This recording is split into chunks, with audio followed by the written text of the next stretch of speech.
இந்தாங்க இல்ல மிக்சர் கொடுத்தாங்க நீங்க புதுசா வந்த லீஃப் மிக்சர்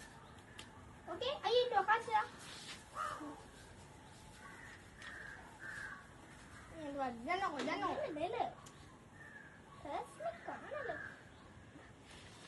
சரி போயிட்டு வரேன் சரி ஓகே நாம நெட்ல அடிச்சு பார்க்கலாம் இது நல்ல இதாண்டு ஏமாத்திட்டமே இது 100 ரூபாய் தானே அவன் 5000 சொல்லி வாங்கிட்டானே இவனை லைவ் பண்ணி இந்த ரெட்டை ட்ரெஸ்